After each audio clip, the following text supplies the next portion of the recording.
Ora viva, então, depois de termos acabado na última aula a parte da aplicação do teorema de transporte de Reynolds à equação de conservação de massa, vamos hoje passar para a conservação de quantidade de movimento linear, a nossa segunda equação fundamental conservativa, que nos diz que as forças a atuar no volume de controle são iguais à taxa de variação da quantidade de movimento linear.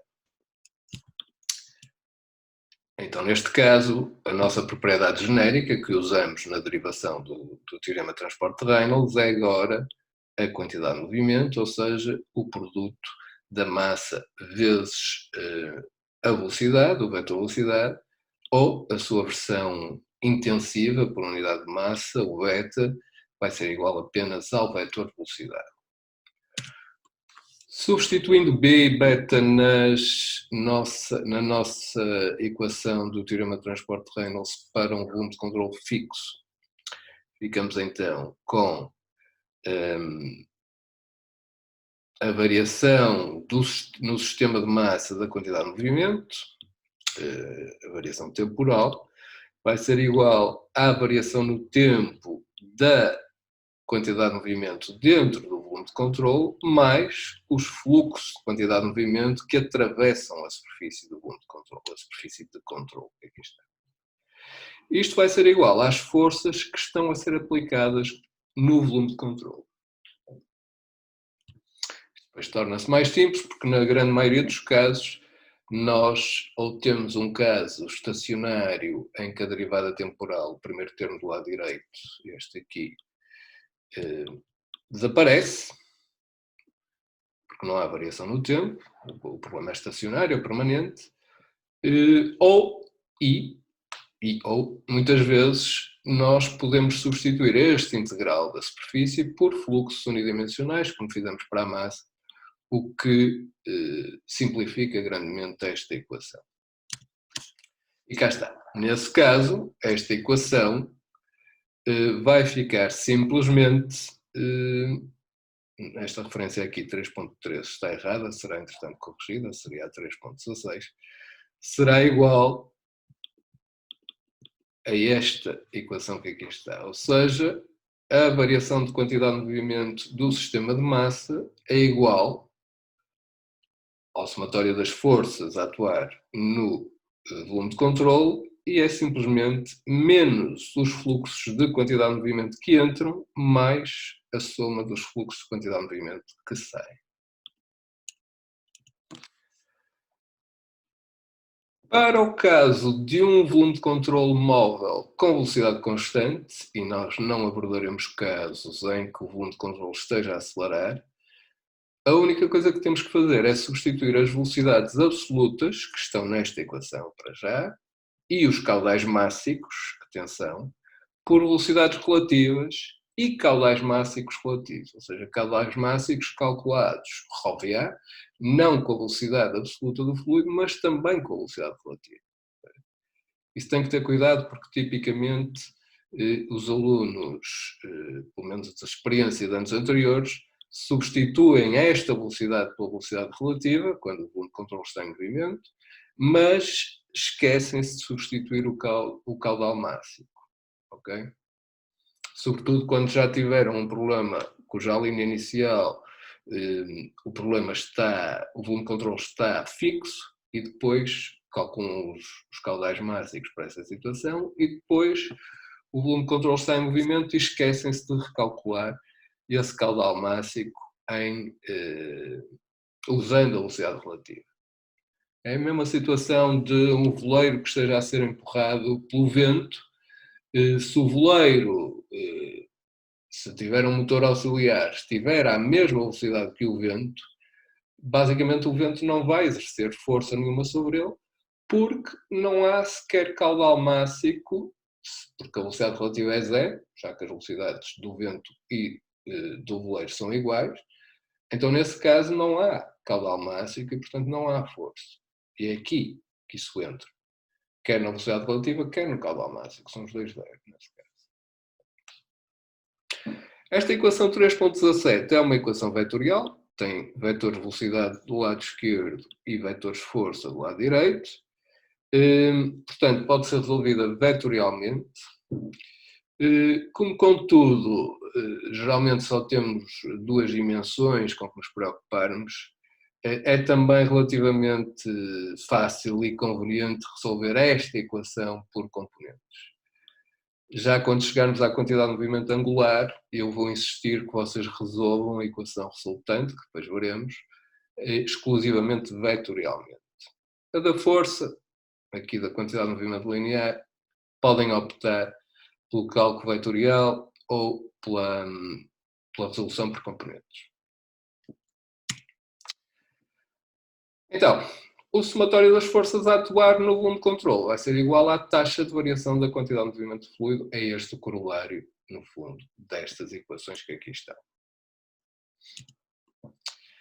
Vamos ver um exemplo relativamente simples. Portanto, é um volume de controle fixo, uma pá fixa, que está a defletir um jato de água com área A, segundo um ângulo θ, sem variar a magnitude da velocidade. Portanto, o jato que aqui está mantém o seu diâmetro e, portanto, mantém a sua velocidade. Mais ainda, está aberto à atmosfera, portanto, a pressão dentro deste jato é aproximadamente igual à pressão atmosférica em todo o lado. Ou seja, as pressões a atuar à volta deste volume de controle, a linha tracejada, são uniformes e cancelam-se todas umas às outras. O escoamento é permanente, não temos a tal derivada temporal, a pressão é igual à atmosférica em todo o lado, como acabei de dizer, e vamos desprezar também as forças de atrito entre o jato e a superfície da pá. O que queremos aqui fazer é encontrar as componentes Fx e Fy da força aplicada pela pá. Apesar de já termos aqui o vetor da força desenhada, deveria ser óbvio, a primeira coisa a fazer que eu recomendo é analisarem e tentarem perceber, pelo menos, a direção da força que está a atuar sobre o fluido. Ora, neste caso, deverá ser relativamente óbvio que o fluido está a ser empurrado para cima e, portanto, a pá terá que ter uma componente, a força que a pá exerce terá que ter uma componente Fy a apontar para cima também. Magnitude já vamos ver qual é, mas pelo menos o sentido já deveria ser claro. Também, como não há variação da velocidade dentro do jato, portanto a velocidade na entrada e na saída são iguais, porque a área do jato é igual, isso é uma especificação do próprio enunciado, então a variação da quantidade de movimento em x apenas se prende com a direção, a mudança de direção do jato. E, portanto, será de esperar que a componente em x da força seja para a esquerda, porque parte da quantidade de movimento foi transformada da direção horizontal para uma componente vertical que ela tem. Portanto, teve que perder componente horizontal. Mas também já veremos matematicamente porque é que é assim. Aqui o verdadeiramente intuitivo, que deverá ser óbvio à partida, é a componente vertical ser positiva para cima, da força da pá sobre o fluido. Então vamos encontrar essas componentes. Este exercício já está resolvido nos vossos slides, portanto vamos apenas analisar essa solução. Vou fazer um zoom e começamos então pela primeira equação, que nos diz que o somatório de forças é igual a menos os caudais de quantidade de movimento linear que entram, mais os caudais, os fluxos de quantidade de movimento linear que saem. Temos também, por conservação de massa, neste caso, que o caudal mássico terá que ser sempre igual ao longo do jato, portanto, o caudal mássico em 1 é igual ao caudal mássico em 2, também a velocidade em 1 será igual à velocidade em 2, porque a área 1 é igual à área 2. Então, a equação vetorial, resolvendo primeiro usando vetores, temos f como sendo, com as suas componentes x, y e z, será igual a menos o caudal máximo de entrada, só temos uma entrada, vezes o vetor velocidade da entrada. Positivo em x, sem componente y, nem componente z. O de saída, puxando aqui a figura um bocadinho para cima, temos o caudal máximo 2, que já vimos que é igual ao de 1, mas eu para já estou a escrever com os subscritos, a identificá-los. E agora, o vetor da velocidade de saída. V em x, V cosseno de θ, e em y, V seno de θ. Em z é igual a zero. Tudo é igual a zero, em z nada. Então, resolvendo isto, nós vamos ficar em x e substituindo já o caudal máximo 1 e 2 por um único caudal máximo m ponto, será igual em x m vezes v, negativo, está aqui deste lado, mais m vezes v cosseno de θ. Eu aqui inverti para ter o positivo menos o caudal negativo. Aqui. Em y, temos, primeiro, a entrada não tem componente y, portanto não aparece, temos apenas a saída mv seno de θ. Este é o Substituindo agora o caudal máximo por ρVA, ficamos com, e fatorizando esse caudal máximo, ρAV ao quadrado, ou seja, m ponto vezes v, daí o v aparecer ao quadrado, ρAV para o caudal máximo, v para a velocidade que faltava aqui, vezes cosseno de θ menos 1. Isto para a componente x, e já agora podemos ver que cosseno de θ menos 1 terá que forçosamente ser uma quantidade negativa. Poderia ser, num caso limite, cosseno de θ igual a 1 e, portanto, isto ser 0. Também é possível. Já veremos depois a variação da força com o ângulo θ. Mas neste caso, tal como ela está desenhada, θ inferior a π sobre 2, a 90 graus, este termo será forçosamente negativo e, portanto, a força, a componente x da força será negativa, ou seja, para a esquerda. Componente y, substituindo também o caudal máximo por ρVA, ficamos com ρAV ao quadrado vezes seno de θ. Mais uma vez, neste caso, seno de θ será positivo e, portanto, este termo, a força y, será para cima positivo. Desenhando os vetores das componentes, nós temos essencialmente esta relação. O caudal máximo de saída, ou fluxo, quantidade de movimento linear de saída, o da entrada, a subtração dos dois, damos a força aqui. Foi o que fizemos. Por componente, isto também pode ser analisado, no fundo são as mesmas contas, mas sem estar a escrever o vetor e a fazer o produto, que neste caso não existe, é uma subtração, portanto é uma outra forma simplesmente de fazer os mesmos cálculos. Nas aulas teórico-práticas há quem prefira usar esta estratégia de resolver a equação da quantidade de movimento linear por componente. Há quem prefira resolver vetorialmente, elas são equivalentes.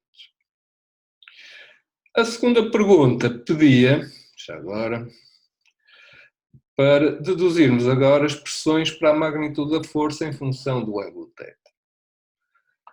Ora, se olharmos para a figura tal como ela está, se o ângulo θ fosse 0, quer dizer que o jato entraria da esquerda e continuaria nesta direção, desprezando o atrito do jato com a pá, não haveria força nenhuma, não haveria mudança de quantidade de movimento no jato.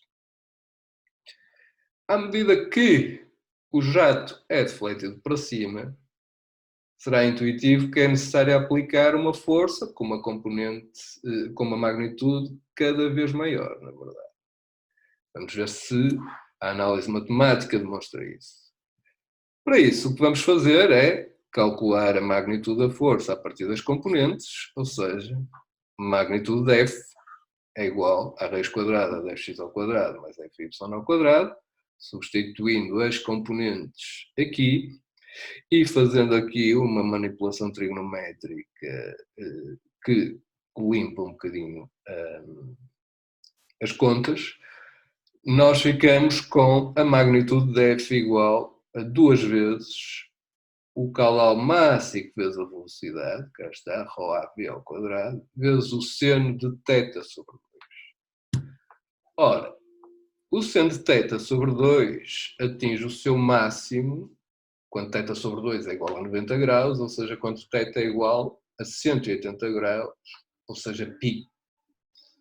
E se desenharmos esta função, está aqui neste gráfico, nós vemos que a magnitude da força atinge o seu máximo quando θ é igual a π. E o que é que quer dizer o θ igual a π? Quer dizer que o fluxo está a ser invertido, entra pela esquerda na horizontal e vai inverter totalmente o seu percurso e sairá na horizontal, mas agora na direção oposta. Portanto, reverterá completamente o seu sentido. Isso é o que o θ igual a π quer dizer. O que quer dizer que nós vamos estar a gastar, entre aspas, metade da magnitude da força, ou seja, em vez de ser 2 ρAv ao quadrado, isso nesse caso em que θ é igual a π, portanto o seno de θ sobre 2 é igual a 1, e a nossa força será 2 ρAv ao quadrado. 2 caudal máximo vezes a velocidade. Metade dessa força, portanto, caudal máximo vezes velocidade, é usado para retirar a quantidade de movimento horizontal quando o fluido e transformá-lo em quantidade de movimento vertical. E o resto da força, de igual magnitude, vai ser usada para transformar esta quantidade de movimento vertical em quantidade de movimento horizontal, mas desta vez para o outro lado. Okay? Portanto, são aqui estas duas metades da força que estão aqui ilustradas nesta equação. Reparem que aqui nós calculamos isto para a magnitude. Na verdade, esta força, se for calculada vetorialmente, tem que ter sinal negativo, no sentido oposto ao da velocidade de entrada. Menos F até aqui e outro menos F até ali, ou menos F sobre 2. Portanto, menos mv até aqui, outro menos mv daí para a frente. E ficamos com menos 2 ρAv ao quadrado. Isto para a força, usando o sinal e não a magnitude. Ok. Isto, eventualmente, se não estiver claro, nós faremos um exercício aqui mais à frente, que é essencialmente, que contém pelo menos esta análise.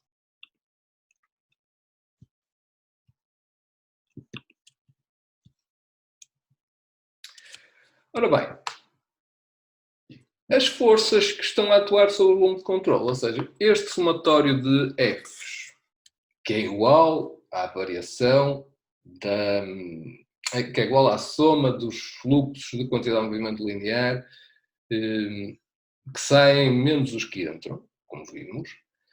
Este somatório de forças pode ter várias origens, pode haver várias fontes a exercer esta força sobre o volume de controle, que produz esta variação de quantidade de movimento. As forças podem ter origem mecânica, que geralmente é aquilo que nós queremos determinar, mas também podem estar aqui envolvidas forças de pressão e forças gravíticas. Portanto, aquele somatório de F que nós obtemos pode ser uma soma de forças mecânicas com forças de pressão e forças gravíticas. Ou seja, se nós só quisermos as forças mecânicas, que é muitas vezes o caso, vamos ter que subtrair aos fluxos de quantidade de movimento as forças devido à pressão e devido ao peso. Ok? E cá está. Ou seja, se quiséssemos só as forças mecânicas, como no exercício anterior, nós teríamos que, aos fluxos de quantidade de movimento linear, subtrair, porque estamos a passar para o outro lado, as forças de pressão e as forças gravíticas, que aqui estão. Então vamos olhar para cada uma delas. As forças de pressão vão resultar do integral à volta da superfície da pressão. Lembrem-se que a pressão atua sempre para dentro, portanto nós estamos aqui a multiplicar esse escalar pelo vetor normal, que é definido a apontar para fora, menos esse, que aponta para dentro. Só tem sempre que se lembrar que a pressão atua para dentro do volume de controle. Notar também que, por exemplo, no caso A, se a pressão for igual a toda a volta da superfície de controle, o somatório destas forças vai se anular e nós não precisamos de incluir. As forças de pressão serão zero, o somatório das forças de pressão. Portanto, só nos interessa as pressões que variem em relação a uma pressão tipicamente atmosférica que esteja a atuar à volta do volume de controle. Ou seja, só nos interessa as pressões relativas na maioria dos casos. Por exemplo, no caso da direita, em que agora temos pressões diferentes da pressão atmosférica a atuar aqui em 3 secções, nós vamos calcular a força de pressão, o somatório destas 3 forças de pressão, usando apenas as pressões relativas, ou seja, os vetores azuis que aqui estão. A contribuição da pressão atmosférica, os vetores pretos, nós anulam-se todos uns aos outros, portanto subtraímos e usamos apenas pressões relativas para calcular este integral, que será calculado mais facilmente à custa das diversas secções.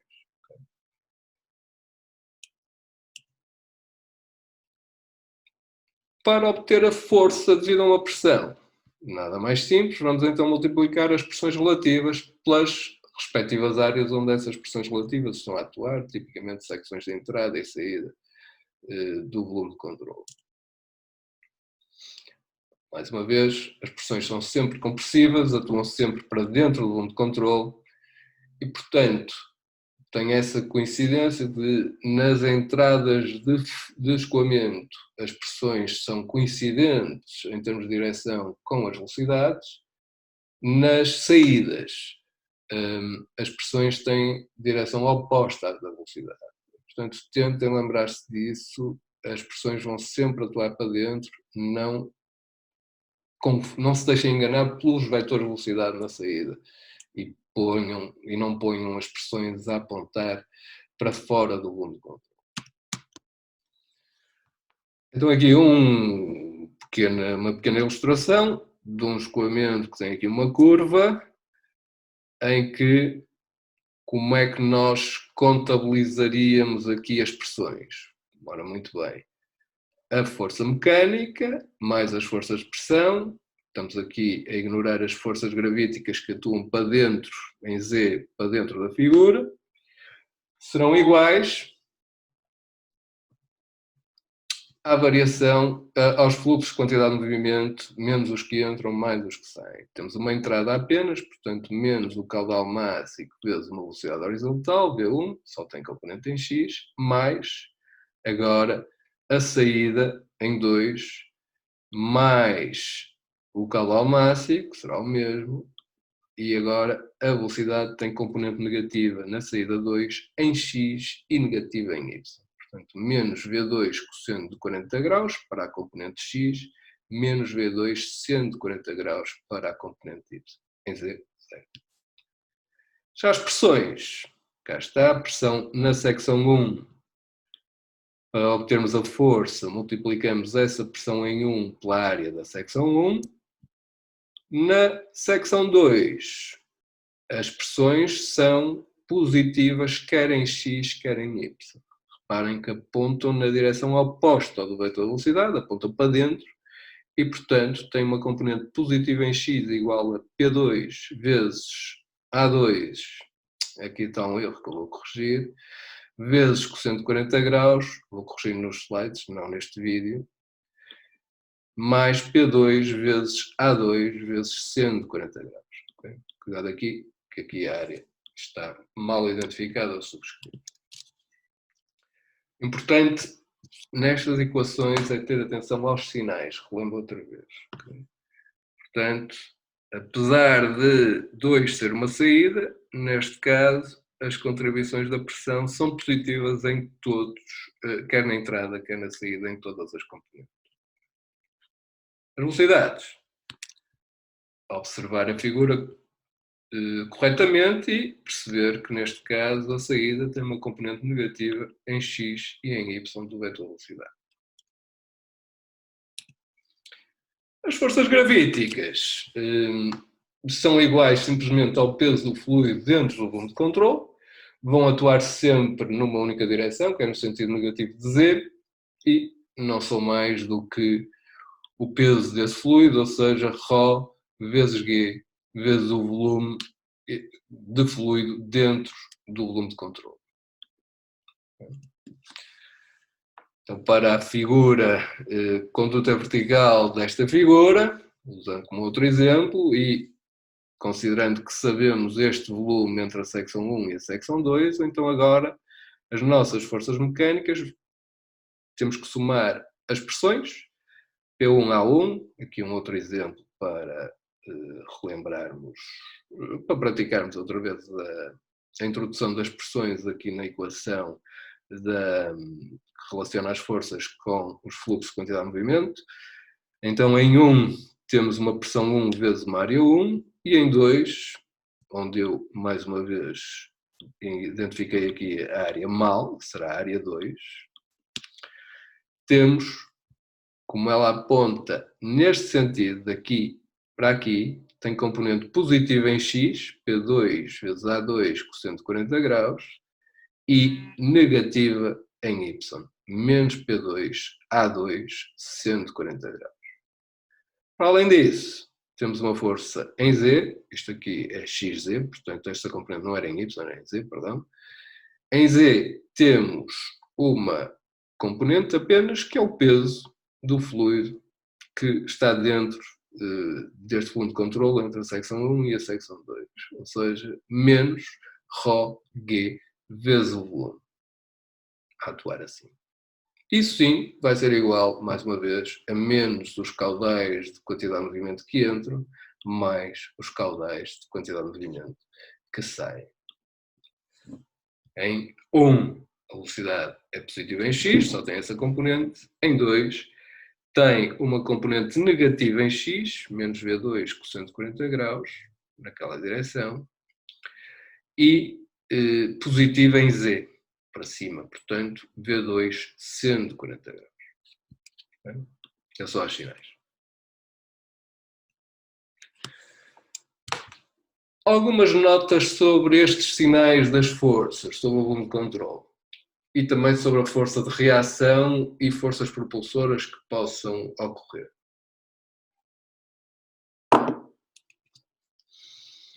Então, isto é só para vocês terem atenção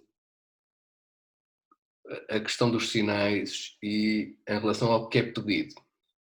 Pode ser pedido, como naquele exercício há bocado, a força da pá sobre o fluido. Pode ser pedido a força do fluido sobre a pá.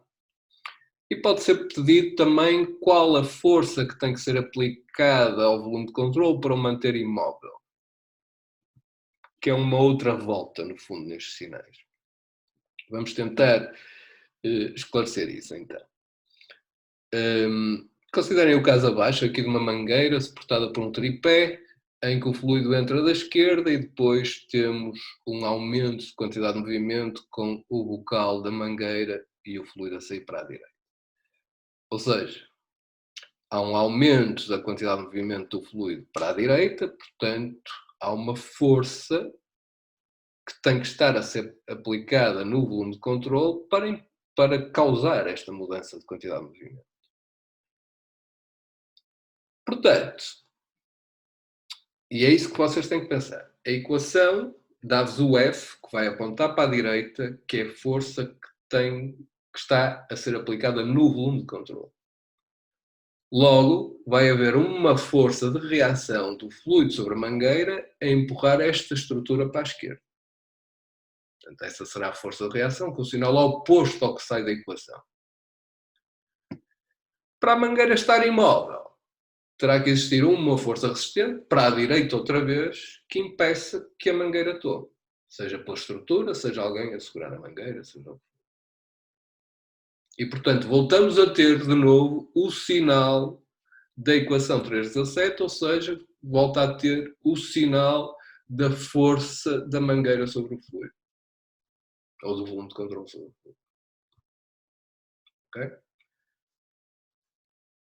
Relembra-se, contudo, outra vez, que esta força será a soma da força mecânica por parte do tripé, tal força de reação, e da pressão, que temos aqui na secção da entrada. Na saída não, porque é um jato aberto e a pressão é atmosférica. Porque se pretendemos apenas a força sobre a estrutura, sobre o tripé, vamos ter que subtrair a força de pressão que fizemos há bocado. No caso que também existe, de casos em que não há nenhuma força de reação, okay? Por exemplo, no caso de um avião a ser propelido aqui para a esquerda através dos fluxos dos seus motores a jato, temos aqui um exemplo em que outra vez o fluido está a ganhar uma quantidade de movimento para a direita, como no caso da mangueira. Okay? Neste caso o volume de controle está em movimento, portanto usaríamos aqui velocidades relativas. Mas não é bem isso que eu queria agora referir. O que eu quero referir é que se nós não tivermos nenhuma força externa resistente a impedir que o avião se desloque, ou seja, uma força igual à força que o fluido está, igual à quantidade de movimento que o fluido está a ganhar para a direita, então o que vai acontecer é que essa variação de quantidade de movimento do fluido se vai transmitir ao avião e vai empurrá-lo para a esquerda, numa força de propulsão, que é igual, no fundo, àquela força de reação que tínhamos ali em cima, no exemplo acima. Portanto, analisem bem o problema aí, distingam entre forças sobre o fluido, forças de reação do fluido sobre uma estrutura, ou o que for que eu estiver a canalizar, e uma força resistente necessária para manter um volume de controle fixo ou com velocidade constante para, no fundo, contrabalançar a força de reação que o fluido está a exercer sobre o volume de controle. Ok? Até agora, os exemplos que vimos, nós estivemos sempre a assumir fluxos unidimensionais, ou seja, com velocidades uniformes e perpendiculares a cada uma das secções de entrada e saída. Na realidade, quando temos um escoamento, por exemplo, de água dentro de uma conduta, a velocidade da água em cada secção da conduta, portanto, se fizermos um corte, a velocidade da água não vai ser uniforme ao longo, nessa secção, devido ao atrito que está a sofrer com as paredes internas da conduta. Na verdade, teremos algo deste género, isto não é um desenho fiel, mas apenas está aqui a representar esta linha azul, a variação da velocidade dentro da conduta, sendo zero na própria parede da conduta, porque a conduta está parada, e depois cresce essa velocidade à medida que nos aproximamos do centro da conduta, onde atinge o seu máximo, o zero, e depois desce simetricamente até chegar à outra parte. Isto tudo simétrico e tridimensional para uma conduta circular. Ora bem, qual é o problema disto? É que na nossa equação de conservação de quantidade de movimento linear, nós chegamos ao produto caudal mássico m vezes a velocidade. Ou seja, temos aí, quando substituímos o caudal máximo por ρVA, a velocidade entra ao quadrado. Ora, e o que nós estamos ali é tentar integrar essa quantidade, somar essas quantidades de movimento lineares em cada secção. E estamos a fazer isso à custa de valores médios da velocidade. Mas aqui chegamos a uma imprecisão, que é o facto de o uso da velocidade média, o quadrado da média, ser diferente do integral da soma dos quadrados de cada velocidade dentro daquela secção. E é isso que nos faz agora introduzir um fator de correção para corrigir esta imprecisão de estarmos a usar valores médios para a velocidade no cálculo da quantidade de movimento linear. Como é que fazemos isso? Se soubermos a expressão que define o perfil de velocidade dentro da conduta, em função do raio, nós podemos então igualar o integral dos quadrados individuais da velocidade ao longo da secção e igualar isso ao valor usado com a velocidade média, calculado com a velocidade média, e aplicando aqui um fator de correção a que vamos chamar de beta. Okay? Se soubermos esse perfil, no caso laminar, no caso laminar, em que ele é dado por esta expressão parabólica, então é fácil depois calcular isto através desta integral, que é fácil de fazer, e saber que o fator de correção que devemos usar para corrigir a nossa quantidade de movimento usando a velocidade média é de 4/3. Ou seja, isto não é uma correção grande, de 33%. No caso do regime se laminar, que depois veremos como determinar isso, se é laminar ou não, essa correção é importante de aplicar, porque tem um peso grande, 33%. Isto porquê? Porque é que tem um peso grande? Porque no caso de um escoamento laminar, a variação da velocidade dentro da conduta é bastante grande. Ou seja, a velocidade máxima no centro é, na verdade, 2 vezes a velocidade média para uma conduta circular. Portanto, temos ali uma grande variação entre 0 e 2 vezes a velocidade média nessa secção e, portanto, a diferença da soma dos quadrados para o quadrado da média é maior e exige uma correção maior. Já no caso do regime turbulento, que é dado por este perfil que aqui está, em que o m é um expoente que pode variar entre 1/9 e 1/5, nós temos, como o regime é turbulento, há muito mais mistura, a velocidade dentro da secção é relativamente mais uniforme. Há menos variação da velocidade. Portanto, a velocidade média em relação à velocidade máxima, por exemplo, não há uma diferença tão grande como há no caso laminar. E então, esses fatores de correção para o caso turbulento podem ser calculados à custa desta expressão que aqui está, com o m sendo o expoente que aqui aparece. Já são coisas da ordem dos 1.02, 1.07. Vocês têm uma tabela na vossa sebenta com os valores de beta já calculados para vários valores de m. No caso de não terem, podemos usar esta expressão para o determinar para um outro expoente que não esteja tabulado.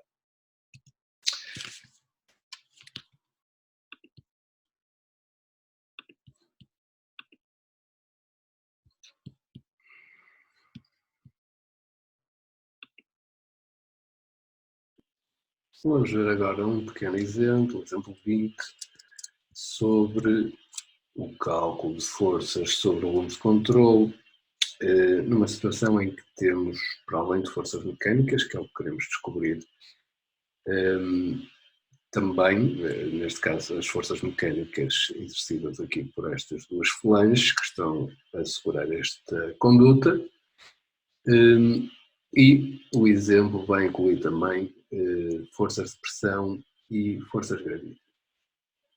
Temos então a água a 20 graus centígrados a escoar através de um tubo de 5 cm de diâmetro, com uma curva vertical de 180 graus. Atenção aqui à palavra vertical, porque indica que o peso atua aqui na direção vertical da figura entre 2 e 1, ok, a apontar para baixo.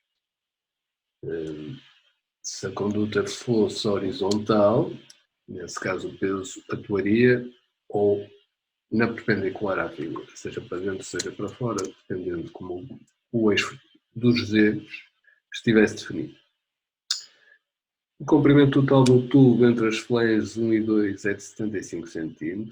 Isto é uma informação que sugere logo à partida que nós conseguimos calcular o volume de fluido entre a secção 1 e 2, porque temos o comprimento e temos a área através do diâmetro, por isso este sistema de informação sugere que a componente da força gravítica será de incluir.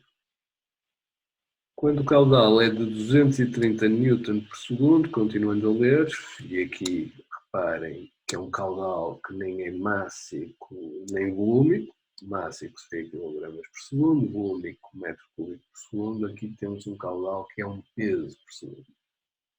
Então, teremos que fazer essa conversão à partida. As pressões absolutas são, nessas circunstâncias, na secção 1, P1 165 kPa absolutas, repito, e na secção 2, 134 kPa. Desprezando o peso do tubo, mas não o da água, vamos determinar a força total que as flanges devem suportar para este escoamento. Assuma que o escoamento é turbulento com um expoente m igual a 1 sétimo. Ora bem, compartilhando agora um quadro, por assim dizer, eu já tenho o exercício, a figura desenhada, falta-me só aqui colocar alguns dados. Ora bem, como o fluido é água, nós vamos usar uma massa volúmica de 998 kg por metro cúbico. O diâmetro é de 0,05 metros, ou 5 centímetros, o que implica uma área seccional da conduta de 1,96 vezes 10 elevado a menos 3 metros quadrados. O caudal foi então dado em termos de 230 N por segundo. E aqui eu destaco justamente essas unidades.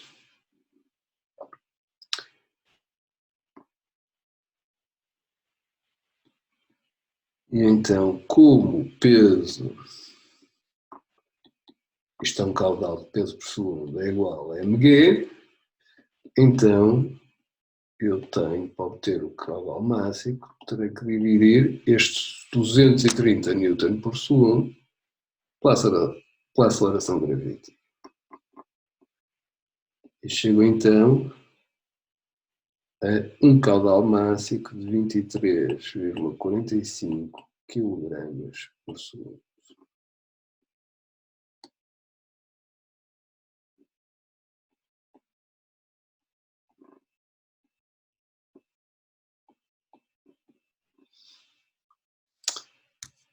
Ora bem, sempre que temos um caudal mássico ou volúmico e temos a área, através do qual esse caudal mássico ou volúmico está a passar, calculem logo a velocidade porque inevitavelmente será preciso.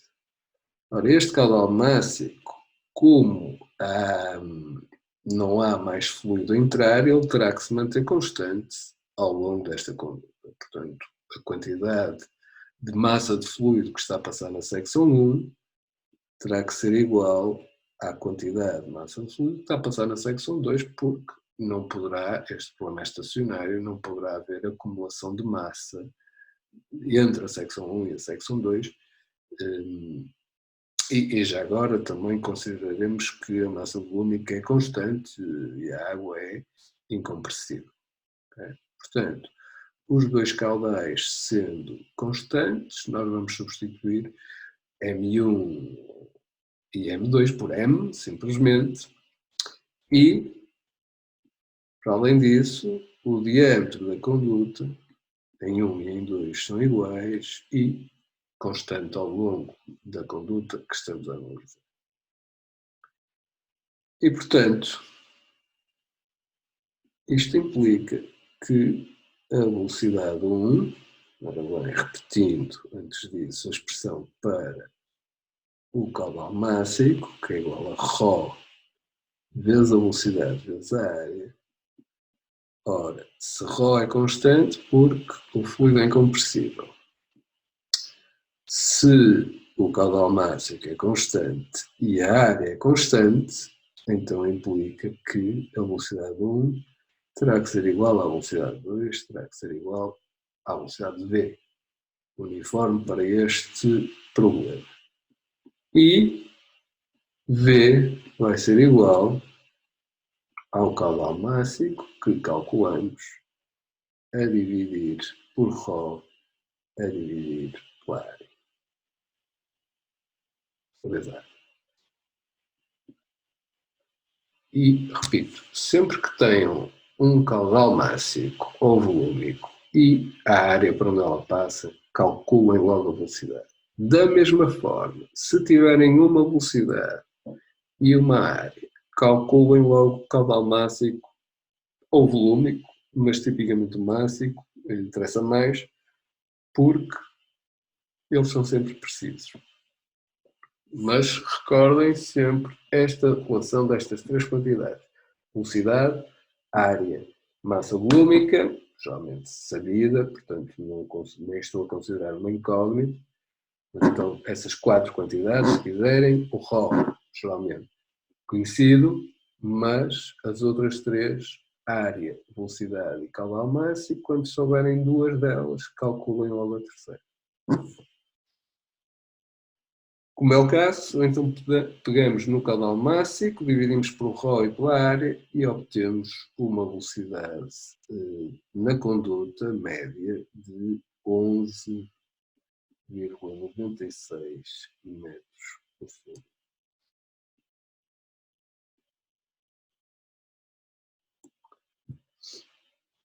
Isto já agora. Tenho dado assim. Então, vamos também aqui assinalar no nosso desenho os dados da pressão que faltavam, em que tínhamos uma pressão absoluta em 1 de 165 kPa e uma pressão absoluta em 2 de 134 kPa. À volta da conduta, vamos considerar que a pressão atmosférica é igual a 101 kPa. Ora, o nosso problema prende-se com a determinação da força que estas flanges têm que exercer para manter esta conduta imóvel. Então, nós vamos traçar um volume de controle que apanhe justamente estas flanges e as condições de entrada e saída do fluido que estão a passar por lá. Notem, e isto é importante, que a pressão à volta do volume de controle vai atuar sempre para dentro do volume de controle. Ou seja, na entrada 1, nós vamos ter uma pressão 1 a atuar para a direita e na saída 2 também. Okay? Portanto, mesmo com a velocidade, com o escoamento a sair para a esquerda, a pressão vai atuar para a direita na saída. Na entrada, as direções coincidem, as direções da velocidade e da pressão. Então, vamos agora pegar na nossa equação para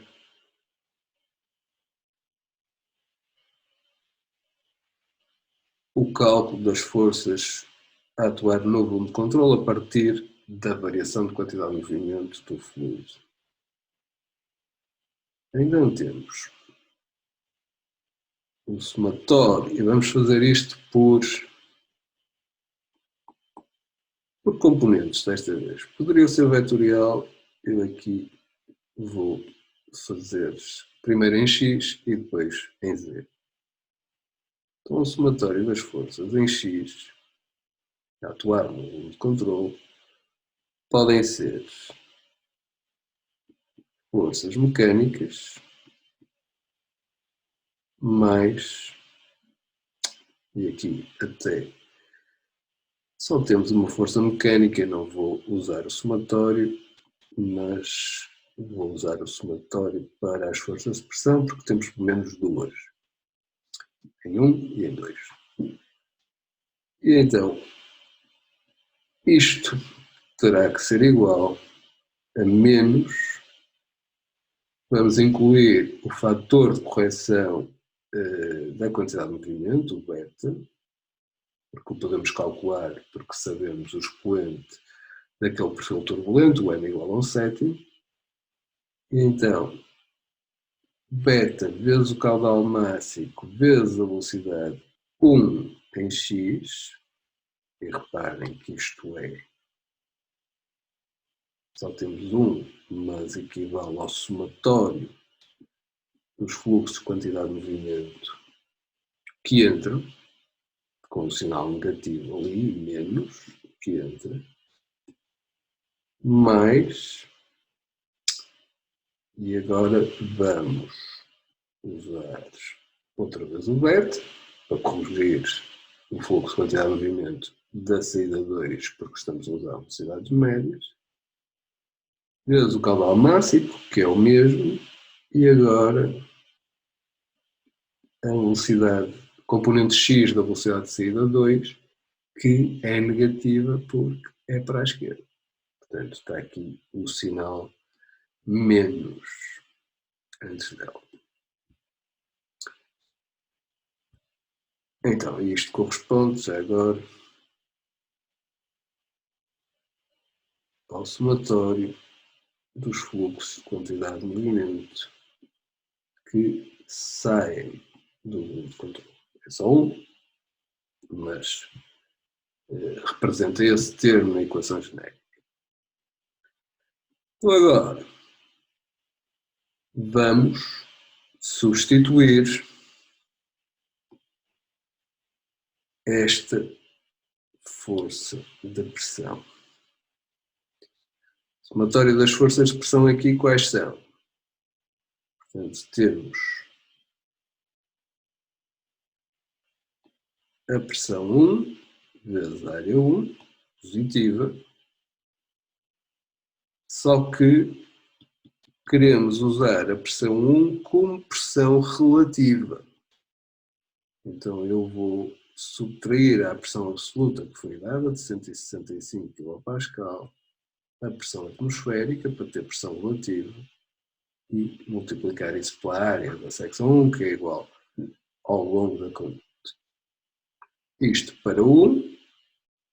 Para 2, ela é positiva na mesma, relembro, atua para a direita, e neste caso será P2 menos pressão atmosférica vezes a área outra vez.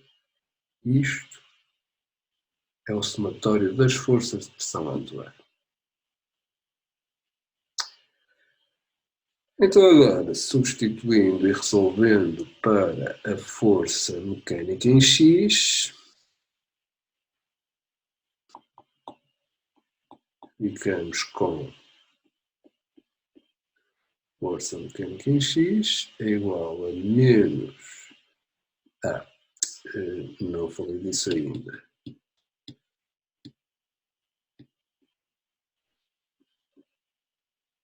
Quanto ao valor dos fatores de correção. Ora, para um expoente de 1/7, vocês podem ir às tabelas que estão na seguinte ou no vosso livro, ou então usar a equação que está nestes slides um pouco antes, ou nesta aula um pouco antes, para a expressão para o cálculo do beta em função do expoente turbulento, para regimes turbulentos. Aqui neste caso a correção é quase desnecessária porque para um m igual a 1/7 o beta é apenas de 1,02. Portanto estamos a falar de uma correção de 2% apenas aqui. Ainda assim, já que nos foi dado o m, nós aproveitamos e calculamos. Então, voltando ao cálculo da força mecânica em x, eu estou agora a fazer menos o beta, o lado direito da equação, vezes aquele caudal mássico, 23,45, vezes a velocidade em 1, que é positiva, portanto, eu aqui vou usar o valor que tínhamos de 11,96.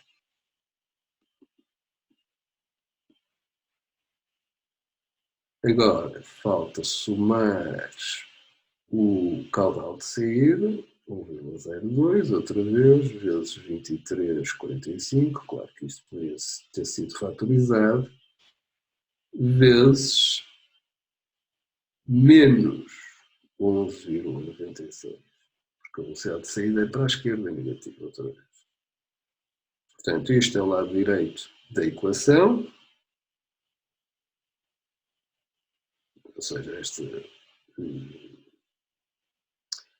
esta parte aqui. Agora preciso de subtrair. Já agora vamos aqui. Preciso de subtrair as forças de pressão que estavam do lado esquerdo. E então vou. Deixa eu ver. Acabará aqui. Fazer 64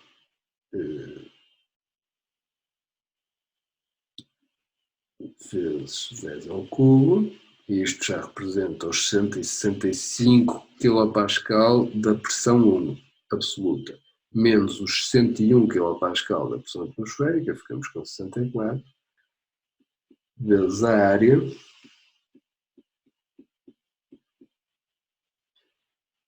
mais a força da pressão 2, que relativa ficam 33 kPa, vezes de novo a área.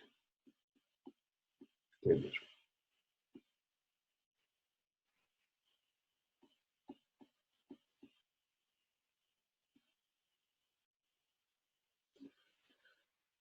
Pronto. O que, resolvendo, fazendo a conta, nos dá uma força mecânica em X, que as flanges têm que aplicar para a esquerda, e de magnitude 762 Newton. Eu repito, como é negativa, terá que ser para a esquerda. Em Y, ou em Z, perdão, temos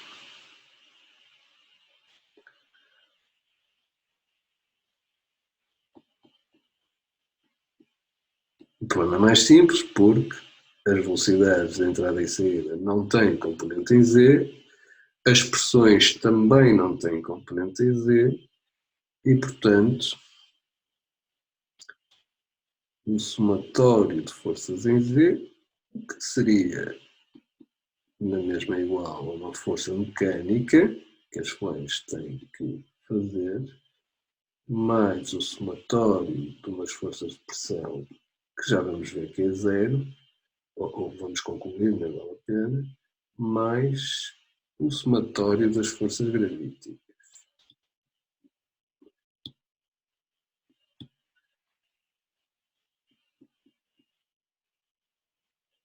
Isto continua a ter que ser igual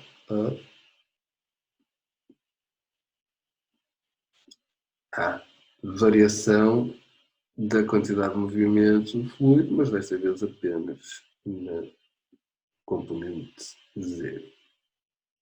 Portanto, seria menos beta vezes o caudal máximo vezes a componente Z da velocidade 1, mais beta vezes o caudal máximo vezes a componente z da velocidade em 2. Ora, a velocidade de entrada não tem componente z, assim como a de saída também. Portanto, o lado direito da equação é que é essa. As pressões atuam na horizontal porque as secções de entrada e saída são verticais, portanto este termo é também zero. A componente gravítica poderia aqui ter duas componentes. Okay? O peso do fluido mais o peso da conduta, que as flanges também teriam que suportar. Ora, é-nos dito para desprezar o peso da conduta aqui, portanto nós vamos considerar isto igual a zero. E então ficamos apenas com a força mecânica que as flanges têm que exercer em Z tem que ser igual a menos a força gravítica. Mas a força gravítica já é negativa porque a aceleração gravítica aponta para baixo, portanto isto vai ser igual a menos ρg do peso, do ρg do volume de água que está entre as secções 1 e 2, que será igual, já vamos substituir, vamos agora só substituir então a força mecânica em Z será igual a ρ vezes o G vezes aquele volume que é a área do tubo vezes os 75 centímetros, que é o comprimento da conduta entre a secção 1 e a secção 2. Portanto, isto que aqui está é este volume.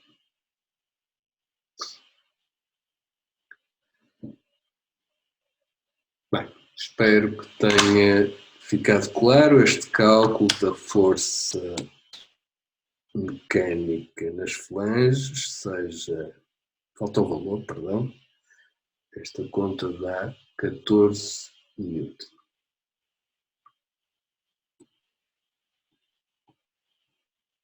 E será para cima, os flanges terão que contrariar o peso daquele volume de água, que obviamente tem a direção negativa em Z para baixo. Pronto, como estava a dizer, espero que tenha ficado claro o cálculo destas forças sobre volumes de controle e da separação entre as forças mecânicas das gravíticas e de pressão. Atenção aos sinais, é quase o mais importante nesta parte. E pronto, e tenham cuidado em ler bem os enunciados e a definir bem o vosso problema para avaliarem da importância de cada um destes termos na resolução destes problemas.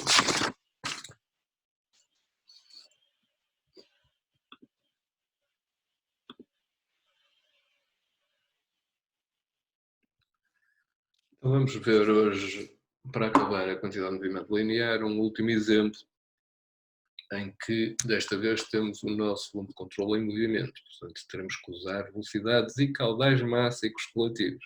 Atenção a este ponto dos caudais mássicos relativos. Então temos um jato de água com uma velocidade Vj a incidir perpendicularmente sobre uma placa plana vertical que se está a mover para a direita com uma velocidade Vc constante.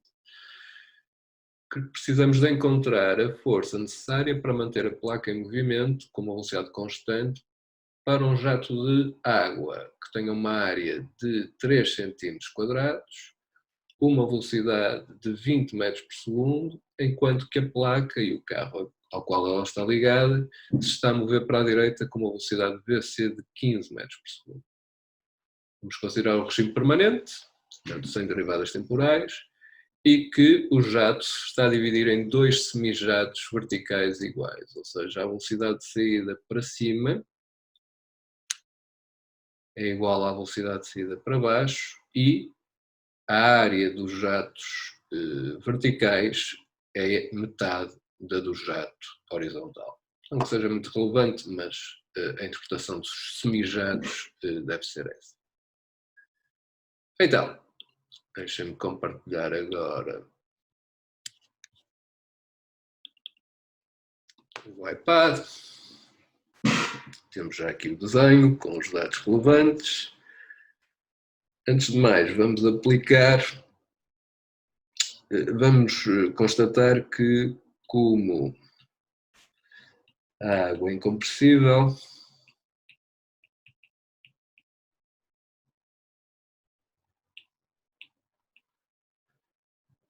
ρ do jato é igual a ρ da saída 1, é igual a ρ da saída 2, que eu já numerei na figura, 1 para cima vertical, a 2 para baixo, é igual a ρ, simplesmente. Também vamos considerar que a área 1 do jato vertical para cima é igual à área 2, que é igual à área do jato a dividir por 2. Os tais semijatos. Ora, a análise deste problema que é recomendada é a do referencial móvel.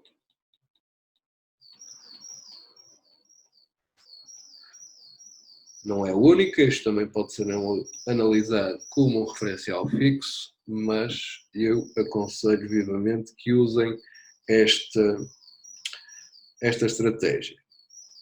Então, nesta estratégia, nós temos o nosso volume de controle, que eu estou aqui a repetir, a mover-se para a direita com uma velocidade VC. Ora, se nós nos movermos com a mesma velocidade, portanto, se o nosso referencial estiver a acompanhar o movimento do volume de controle, isso é o equivalente a nós termos a seguinte situação. Temos o nosso jato, temos a placa vertical,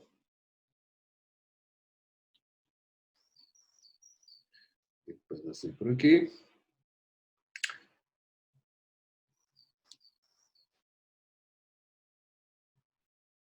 As velocidades de saída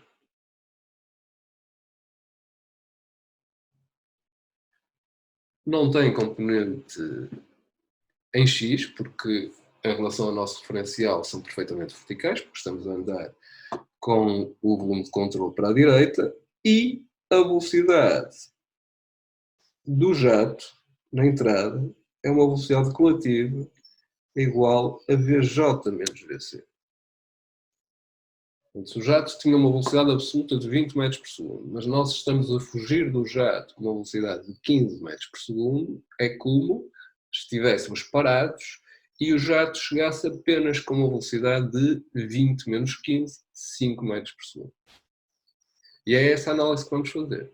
No fundo, estamos agora a pôr o referencial imóvel, ou como se a placa estivesse imóvel, mas o jato está a chegar com uma velocidade inferior, que é a velocidade relativa de 20 menos 15.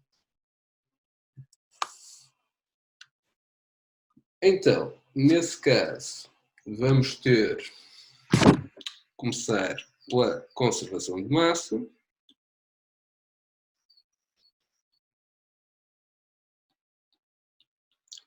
Que é geralmente a equação por onde temos que começar para determinar velocidades, caudais, etc. E aí sabemos que o somatório dos caudais que saem menos o somatório dos caudais máximos que entram tem que ser igual a zero. E reparem que eu estou a usar o R de relativo para reforçar que é isso que vamos estar aqui a usar. Portanto, vamos usar velocidades relativas para calcular estes caudais.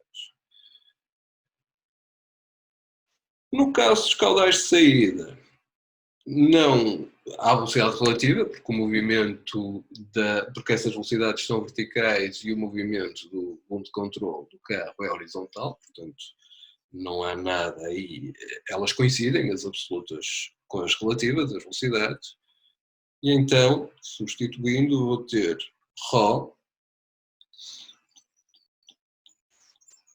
começando por por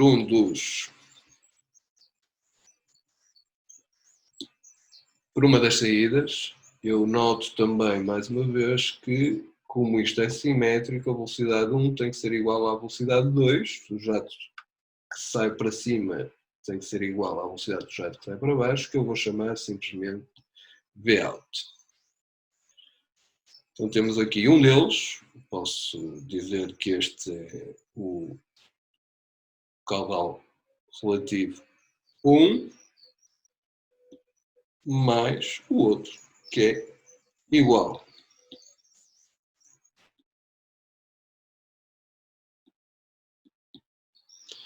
Menos ρ, o caudal de entrada, que é ρ vezes a área do jato, vezes a velocidade relativa VJ menos VC. Portanto, este era o caudal 1, este era o caudal de saída 2 e este é o caudal de entrada, que aqui está, usando as quantidades no jato. Isto tem que ser igual a zero. Eu posso cortar daqui a massa volúmica e a área do jato e percebemos já agora que a velocidade de saída em cima e em baixo, V1, V2, tem a magnitude aqui de Vout que vai ser igual à velocidade relativa Vj menos Vc, que é igual a 20 menos 15 metros por segundo, é igual a 5 metros por segundo. E isto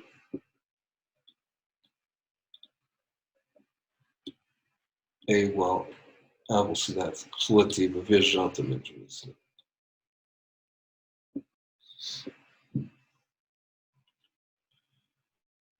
Isto foi a nossa aplicação da conservação de massa inicial. Agora, para determinarmos a força, temos que aplicar a conservação de quantidade de movimento linear.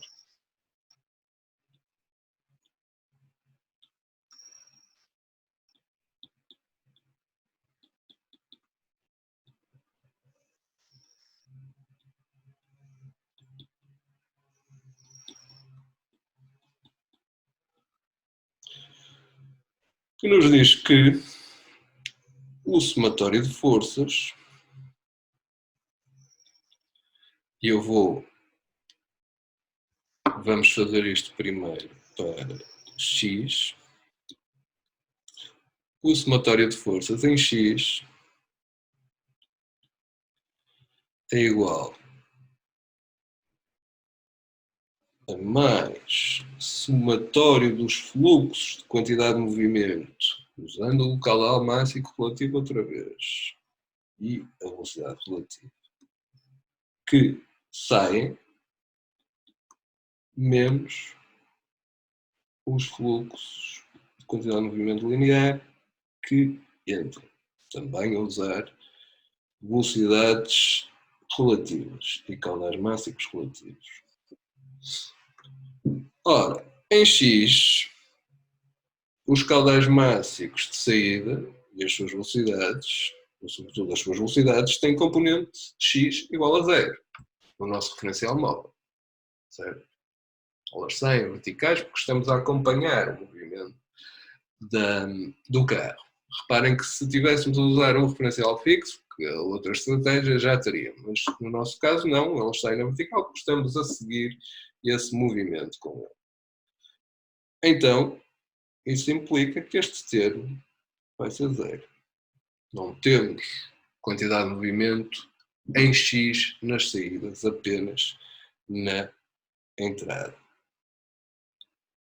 Então, ficamos apenas com a força x como sendo igual a menos, e agora o caudal máximo relativo, ρ vezes a área do jato vezes a velocidade relativa, Vj menos Vc, vezes outra vez a velocidade relativa, Vj menos Vc.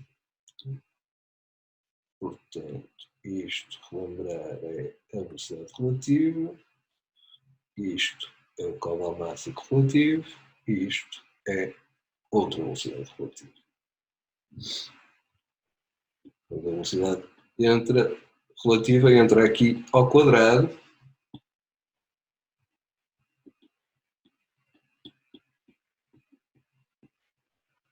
e, substituindo os valores da massa volúmica para a água, a área do jato que é dada e esta velocidade relativa, que era de 5 metros por segundo, nós encontramos o valor desta força como sendo igual a menos 7,5 Newton.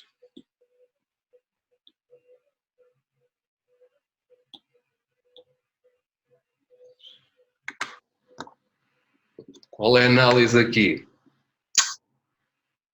O fluido está a entrar no nosso volume de controle com uma quantidade de movimento em X,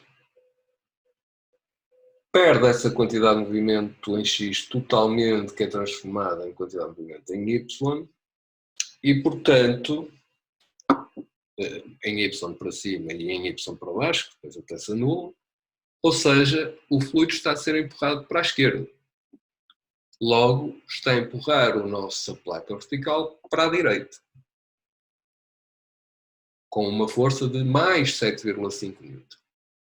Okay? Mas, se o carro estivesse sempre a sujeitar-se a essa força, estaria a acelerar. Mas a velocidade é constante, portanto a soma das forças que está a atuar sobre o nosso carro tem que ser zero.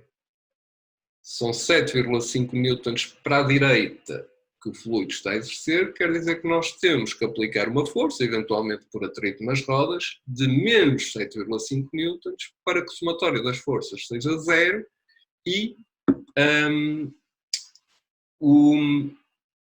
a velocidade seja constante. Nestas circunstâncias de Vj igual a 20 e Vc igual a 15 metros por segundo. Isto é uma situação que aconteceria na realidade, ou seja, o carro parado era inicialmente sujeito a uma determinada força por parte deste jato, com aqueles 20 metros por segundo, velocidade absoluta. Nesse instante não haveria velocidade relativa porque o carro ainda estava parado, depois começa-se a movimentar, a velocidade relativa vai começando a diminuir à medida que a velocidade do carro sobe. Sem atrito nenhum, ela atingiria, portanto, sem qualquer força de resistência, atingiria praticamente a velocidade do jato. Okay? Se bem que nessa situação limite deixa de haver força por parte do jato no carro, mas qualquer redução de velocidade implicaria sempre uma força. Portanto, estaríamos ali com a velocidade do carro igual à do jato, na ausência de atrito. Quando temos um atrito, ainda por cima depois se for proporcional à velocidade de movimentação do carro, nós vamos chegar a um ponto de equilíbrio em que o carro terá uma velocidade constante que, fazendo esta conta, dá uma velocidade relativa que nos dá uma força, tal como nós a calculamos, que seja igual à força de atrito que está a resistir a esse movimento. Esta é a situação que nós estamos aqui a fazer, ignorando se a força provém do atrito ou de qualquer outra força externa que esteja aqui a equilibrar as forças. Bem,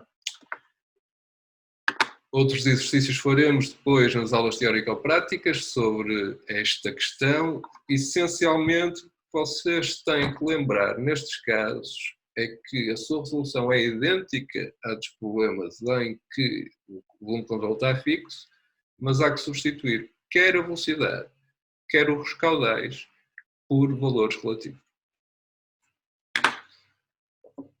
Qualquer dúvida sobre isto, já sabem, horário de atendimento ou podem sempre colocar a questão por mail.